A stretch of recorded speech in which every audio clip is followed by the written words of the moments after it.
Graça e a paz, meus irmãos. Eu convido você à leitura da carta de Paulo aos Colossenses, lá no capítulo 1. Faremos a leitura dos versículos 3º e versículo 4. Nos dizem assim: Damos sempre graças a Deus, Pai de nosso Senhor Jesus Cristo, quando oramos por vós, desde que ouvimos da vossa fé em Cristo Jesus e do amor que tendes para com todos os santos. Irmãos, quando Paulo ele escreve essa carta aos crentes de Colossos, era por volta do ano 60 depois de Cristo. Paulo ele nunca foi à cidade de Colossos. Não foi ele que fundou a igreja. A igreja ela foi fundada por um outro cristão chamado Epáfras. Mas Paulo ele ficou muito feliz daquilo que ele ouviu a respeito dessa igreja. Ele estava preso e numa das visitas que lhe fizeram, então, Epáfras veio trazer notícias a respeito dessa igreja que havia nascido naquela cidade. É interessante, mas porque hoje nós vivemos muito a era da informação. Desde que a internet começou a surgir e a desenvolver aí dia a dia, tem havido uma verdadeira revolução na forma como as notícias têm se espalhado. São poucas pessoas que hoje ainda se informam apenas pela TV, porque elas também têm outras fontes e muitas vezes optam por outras fontes de informação. Paulo, na sua época, não tinha TV, não tinha jornal impresso, não tinha internet, mas ele ouviu falar da vida dos crentes ali da cidade de Colossos. Veja, irmãos, que aqui Paulo ele expressa dois motivos que o deixaram muito feliz e que o fazia dar graças a Deus nas suas orações. Ele fala a respeito da fé e do amor dos colossenses. E de fato, irmãos, essas realmente são as duas grandes características da vida cristã. A fé, ela é baseada em Cristo Jesus, como ele fala aqui. Desde que ouvimos da vossa fé em Cristo Jesus. Veja, irmãos, que a nossa fé não é baseada na astrologia, nós não temos fé em signos, nós não botamos a nossa fé na leitura das mãos ou na leitura das cartas e coisas assim.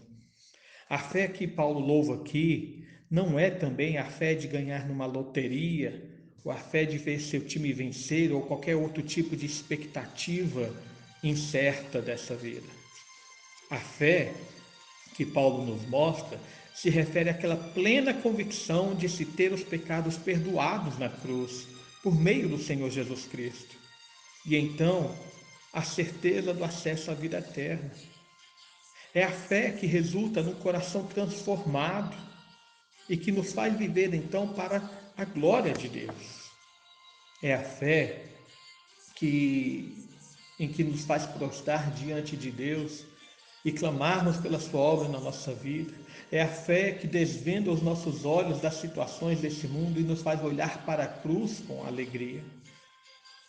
A fé que Paulo louva aqui é a fé dos crentes de Colossos, que ele ouviu dizer que era uma fé verdadeira.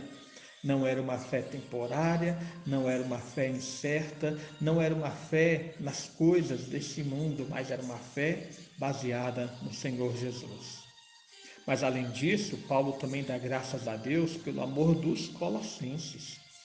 E percebam, irmãos, que esse amor que Paulo se alegra é um amor fraternal, pelo que ele diz: damos sempre graças a Deus, desde que ouvimos falar da vossa fé e do amor que tendes para com todos os santos. Então, Paulo fala de um amor que se dirige aos céus, é um amor a Deus, mas que afeta a terra. É um amor que afeta o convívio com os irmãos. E de fato, irmãos, essa é a mesma mensagem de Jesus, quando ele disse aos seus discípulos, lá em João capítulo 15, versículo 12, que o meu mandamento é esse, que ameis uns aos outros assim como vos amei. Essa realmente seria a grande marca da nossa fé. Essa seria a grande marca do cristão nesse mundo, ou seja, o amor uns pelos outros. Pelo que também Jesus ele falou em João 13:35, nisto conhecerão todos que sois os meus discípulos, se tiverdes amor intenso uns pelos outros. Então, irmãos, vejam que no mundo em que as notícias que nós mais ouvimos são de desastres, de mortes, de conflitos, as notícias de coisas que deprimem o nosso coração, como é bom ter o relato de coisas positivas. Como é bom ouvir informações que fazem a nossa alma rejubilar-se, se alegrar e colocar diante de Deus todo o nosso louvor. Paulo, quando ele escreve essa carta, ele estava preso, mas o seu coração não estava preso. O seu coração podia transpor as cadeias, o seu coração podia se alegrar diante das informações de novos irmãos que conheceram a misericórdia, a bondade, a salvação no Senhor Jesus Cristo e que exerciam, portanto, a fé, a plena convicção da salvação em Jesus. Mas essa fé, principalmente prática, que age através do amor uns pelos com os outros. Irmãos, finalizando aqui, nós também devemos sempre dar graças a Deus, o nosso Pai, o nosso Senhor Jesus Cristo, quando nós oramos uns pelos outros, por sabermos que os nossos irmãos exercem fé em Jesus. Devemos dar graças por aqueles irmãos que, mesmo passando por tribulações, não desesperam nem desistem da fé. Por aqueles irmãos que, tendo sido perseguidos, eles mantêm a sua firme convicção no Senhor Jesus e demonstram amor também uns pelos outros. Que Deus venha nos abençoar e dar-nos um coração cada vez mais fervoroso e um coração cada vez mais amoroso. Vamos orar. Pai amado, mais uma vez nós nos colocamos diante de Ti. Agradecemos por Tua obra na nossa vida, por Teu amor para conosco.